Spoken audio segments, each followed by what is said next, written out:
মঙ্গলবাৰে দেশজুৰি পালন সংবিধান দিৱস পূৰ্ণ হল সংবিধান গ্ৰহণৰ ৭৫ বছৰ।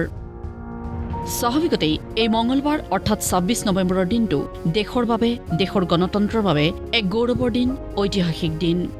১৯৪৯ চনৰ ২৬ নৱেম্বৰৰ দিনটোতেই দেশে গ্ৰহণ কৰিছিল পবিত্ৰ সংবিধান। তেতিয়াৰ পৰা এতিয়ালৈ সম্পূৰ্ণ হল ৭৫টাকৈ বছৰ। সেয়ে ২৬ নৱেম্বৰৰ দিনটো সংবিধান দিৱস ৰূপে পালন কৰি অহা হৈছে। মঙ্গলবাৰে এই সংবিধান দিৱসৰ মূল অনুষ্ঠান অতি গাম্ভীৰ্যপূৰ্ণ ৰূপত অনুষ্ঠিত কৰা হয় পুৰণি লোকসভাৰ চেণ্ট্ৰেল হলত।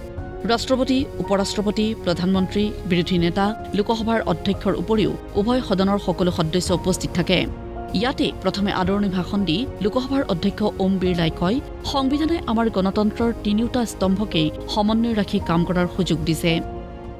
हमारा संविधान देश में सामाजिक आर्थिक बदलाव का सुधार रहा है। संविधान ने हमारे तीनों लोकतंत्र के स्तंभों विधायिका, कार्यपालिका और न्यायपालिका को आपसी समन्वय के साथ सुचारू रूप से कार्य करने की व्यवस्था दी है। इन 75 वर्षों में इन तीनों अंगों ने श्रेष्ठता से कार्य करते हुए देश के समग्र विकास में अपनी भूमिका निभाई है। মঙ্গলবাৰৰ অনুষ্ঠানটোতেই সংবিধান গৃহীত হোৱাৰ ৭৫ বছৰ পূৰ্ণ হোৱাৰ উপলক্ষে সংস্কৃত আৰু মৈথিলী ভাষাতো প্ৰকাশ কৰা সংবিধানৰ সংস্কৰণ মুকলি কৰে ৰাষ্ট্ৰপতি দ্ৰৌপদী মুৰ্মুৱে। अब संस्कृत में भी उपलब्ध भारत का संविधान। নিজৰ ভাষণত ৰাষ্ট্ৰপতিয়ে কয়, আজি এক ঐতিহাসিক দিন। संविधान हमारे देश का सबसे पवित्र ग्रंथ है। आज हम सब एक ऐतिहासिक अवसर के भागीदार भी बन रहे हैं और साक्षी भी। 75 वर्ष पहले संविधान सदन के इसी केंद्रीय कक्ष में आज ही के दिन संविधान सभा ने नवस्वाधीन देश के लिए संविधान निर्माण का बहुत बड़ा कार्य संपन्न किया था। उस दिन संविधान सभा के माध्यम से हम भारत के लोगों ने इस संविधान को अपनाया, अधिनियमित किया और आत्मार्पित किया था। हमारे संविधान हमारे लोकतांत्रिक गणतंत्र की सुदृढ़ आधारशिला है। हमारा संविधान हमारे सामूहिक और व्यक्तिगत स्वाभिमान को सुनिश्चित करता है। आज कृतज्ञ राष्ट्र की ओर से मैं संविधान सभा के सदस्यों और कर्मियों को श्रद्धांजलि अर्पित करती हूँ।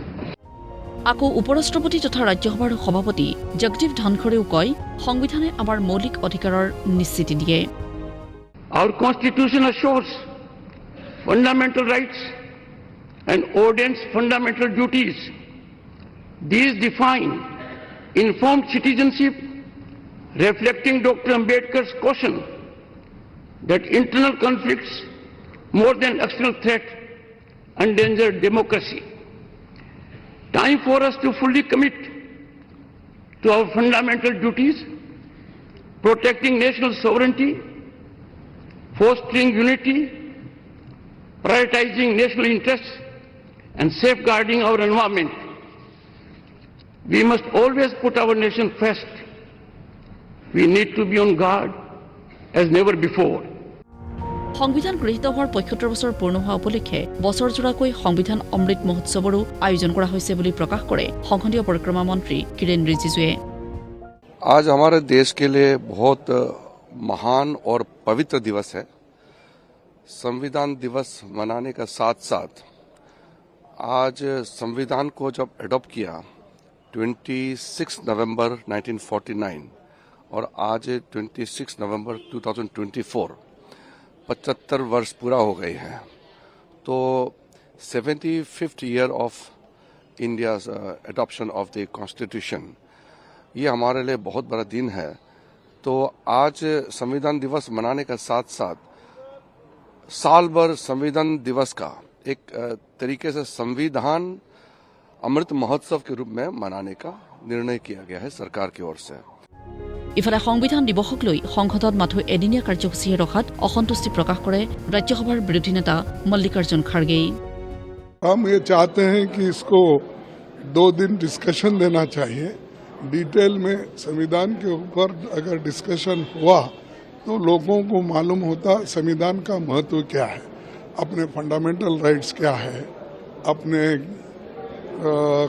सेक्युलरिज्म के बारे में क्या है, सोशलिज्म के बारे में क्या है, अपने इक्वालिटी के बारे, ये सारी चीज़ें हम पार्लियामेंट के थ्रू लोगों को समझा सकते हैं।